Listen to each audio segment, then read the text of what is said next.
morning, ma. Good morning, sir. I don't know where they are going to be watching from, if it's afternoon or evening, so wherever you are watching from, good day to you. Okay, this is Fortune Namdi, and it's a pleasure getting the opportunity to interview you.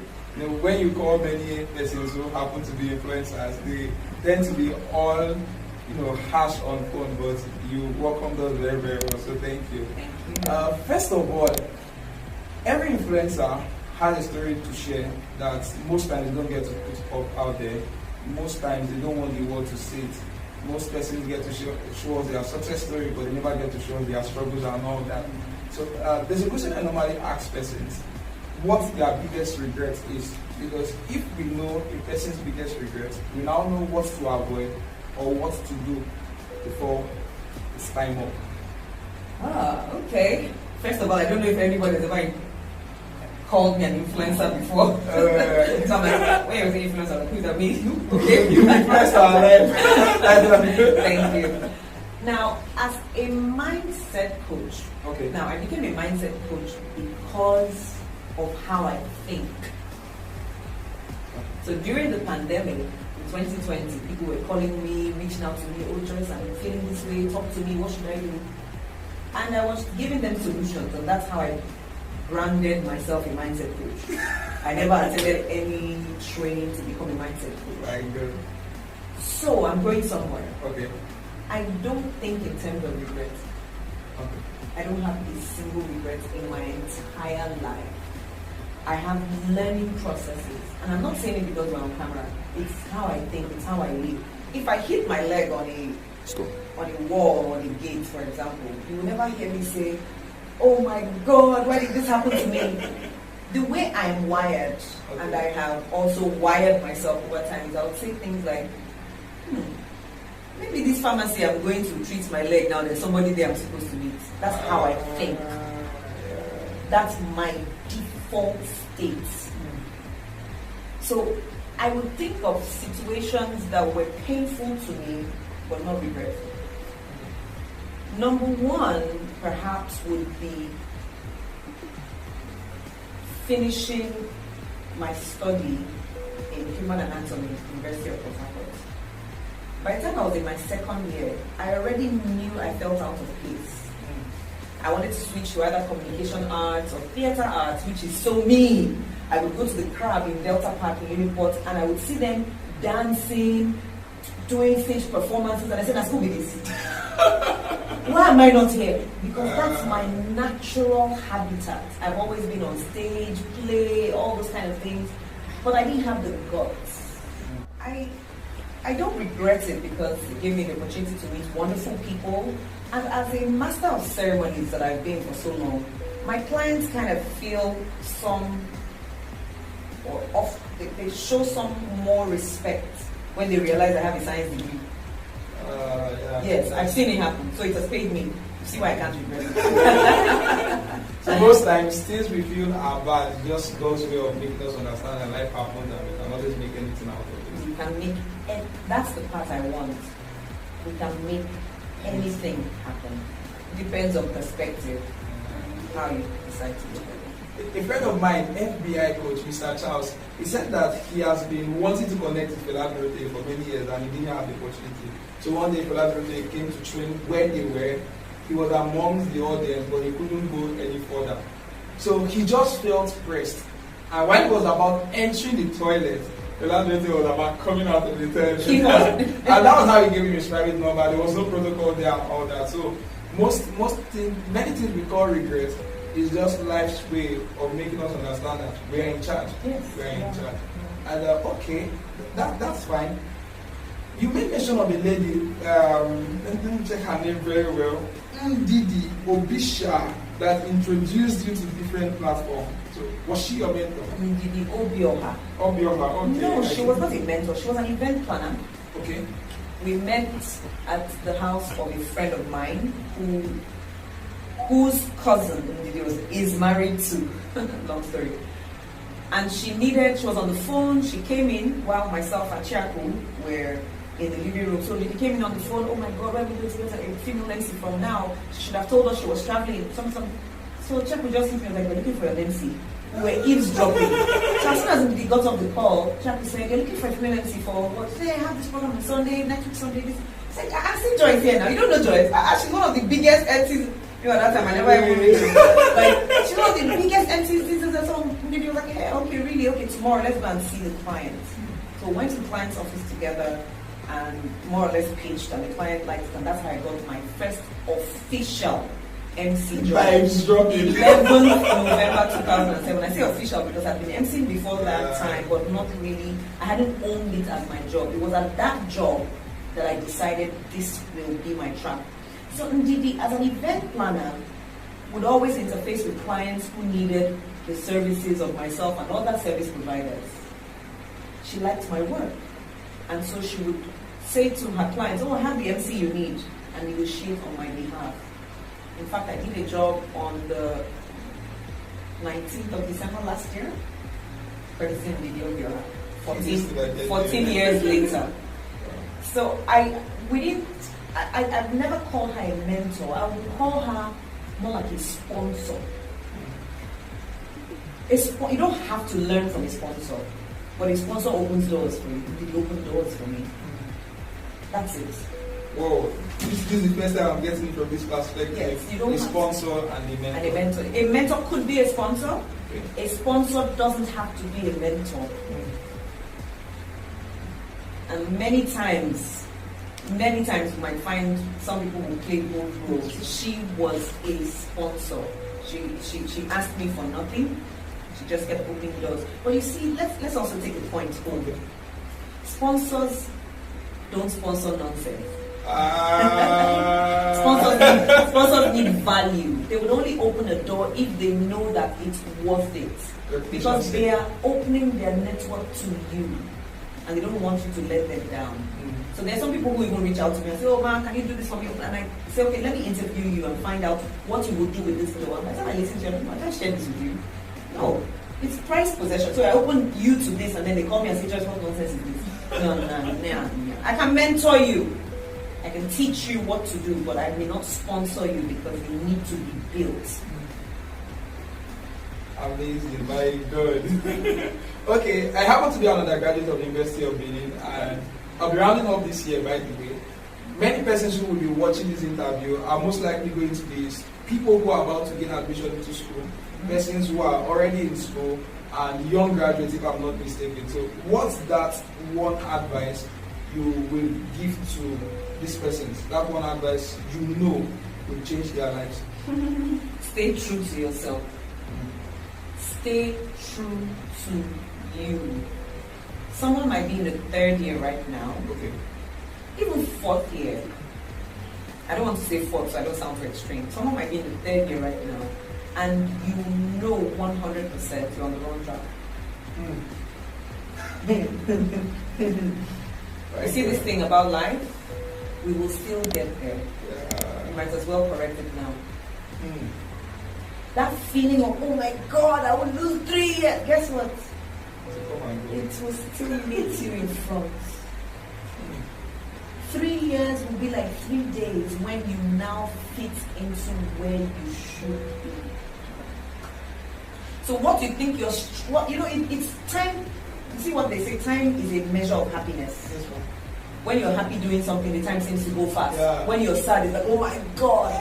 So the 3 years of suffering that you think you've gone through will be 3 years of speed if you find yourself in the right place. So be true to you. And I would say that one piece of advice is what has kept me going till now, being true to me. You may not have the popular ideas, but stay true to you. You may not be accepted, or your ideas might not be accepted, not because of popularity, they just might not be accepted, even if they're popular. Be true to you. It's many of us trying to fit in when we actually meant to stand out. It's one of my favorites. I say, no, these are the things I preach to myself. How did I move to Benin? I'm from Edo State. I've never lived here before in my life, didn't go to school, nothing.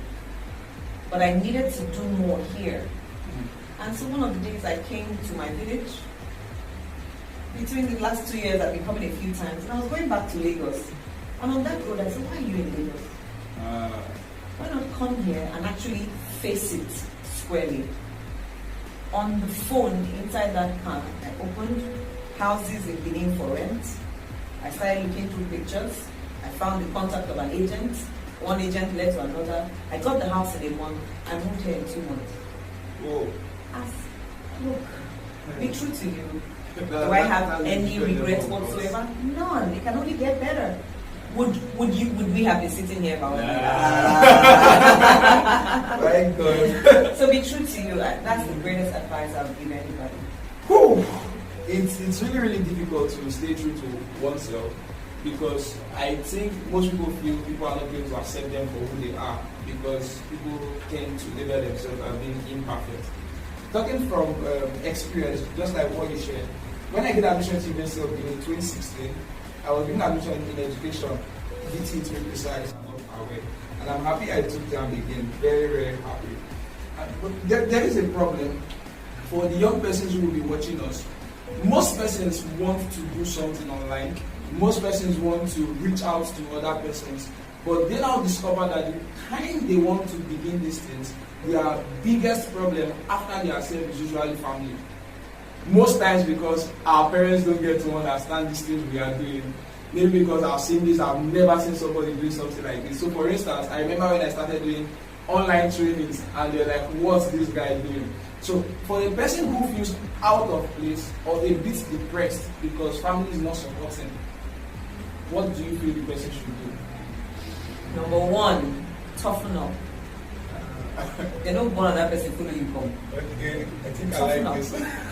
Toughen up. You know, when I get some people say, oh, they're not something, I'm like, come on, toughen up. Toughen up first, please. When I call myself the titanium, it's because you need to be, if you will be successful at anything, you need to be strong. Yeah. Strong people win. That's right. Weak people don't. Just know that first. So if you're weak, you're out. Life doesn't find ways to make it easier. We only get stronger. If you're going to lift 40 kg doesn't get lighter. You only get stronger and then you get used to lifting. So you get strong. Number one, look for a way to toughen up.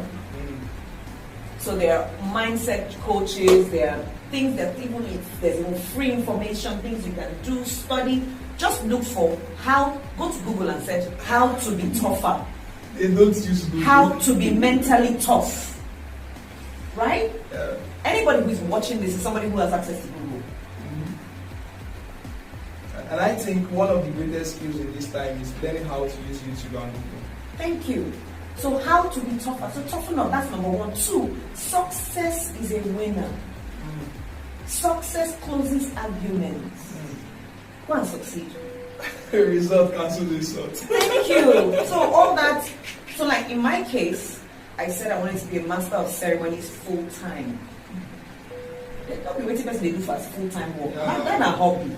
Yeah. Don't collect work. You don't go school. You understand? So it was the same kind of feedback. Okay. You're educated. You have a degree. Get a proper job. And so I said, give me 10 years. And if in 10 years I'm not a household name, I'll go get a job. Why did I say that? I had studied biographies and I had seen that it took usually 5 to 10 years for someone to achieve a recognizable level of success, depending on what it is you do. Some people will achieve some success in 3-4 years, but usually for people to recognize your work, you've been in it 5 to 10 years. Most people don't understand this thing called process. They just want to grow. I already knew that I needed about 10 years to have that clout. 15 years for about national acclaim, 20 to 30 years for global relevance. How many years has Dangote been in business? It should be over 30 Almost years. 40 years. So some people just think it happened. No, he's been on it.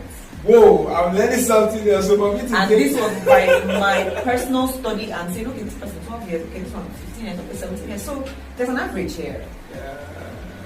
You can speed it up, of course, by getting experiences of other people and doing correcting some of the mistakes people before you made. But on an average, you still need about 10 years. So I said to them, give me 10 years. I already knew what quality and quantity of work I was going to put into my craft. So it wasn't 10 empty years, it was 10 focused years. Hence, in year 6, if work wasn't as frequent as expected, was I going to give up? Nah. No, we're not gotten to 10. I had my eyes on 10. So Oh. in year 4, in 2011, I was emceeing an event in River State Government House. It was being broadcast, live streamed. Now we can say live streamed. Then it was broadcast. It was broadcast on channels, AIT, NTO, any of these stations. And my phone was buzzing. And my dad called me and said, "We don't have to wait 10 years. We're already seeing you shine." I mean, what was the bigger platform than that, as it were? So to that person who says my family is not supporting, during the process, number one, remember you've toughened up. Yeah. You've agreed that you're going to get on a process. During the process, they will begin to notice your habits, your lifestyle. True. Results do what? Silence, Cancel. They're seeing that you're committed to something. They're seeing you stay at it, stay on it. You might not have the result, but they're watching your lifestyle. They're seeing that you're focused. These things speak. We say actions speak louder than words. So whilst you're trying to convince verbally, you might also just focus on your lifestyle. So when they're seeing you show up, right? And they're seeing that you're not bitter, you're not fighting. You're just saying, everybody chill, just give me time. You don't have to get into combat.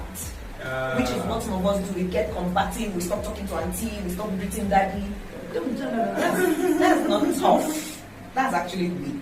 Yeah. Tough is you will show up, you will greet them, and you will do what you need to do. Both at home and online. And then when the results begin to show up, you don't say, "I told you, but I tell you now. I told you." No, you don't do that. That's weak. It's weak people who do that. It is, "I have come into my own. I'm glad you all held on to wait for me to get here. Now I can contribute to family money. Now this person said they need, I can give this." And then you start showing the boundaries that, "Oh, this is what I can contribute to the family." So that not that everything I'm making is for you, but you learn the process for winning. Stay on it. Process for winning. This has been so. I think this meeting is a blessing. Meeting is a blessing for me. I've been learning a whole lot. What it takes to dominate national level, global level, and all that. So I think this is your 15th year from what you just said. Yes, I'm 15 in November. I still have a long way to go. This is my 6th year. It's not too far. It's not too far at all. Yeah. Whoa. So I think our time is up already, and I don't want to keep you waiting. So this is Joyce Daniels, and if you want to connect with her, visit joycedaniels.net or the joycedaniels.org. That's it. So thank you very much. Do well to subscribe, turn on notifications, and we'll get to see you there. Thank you. Thank you.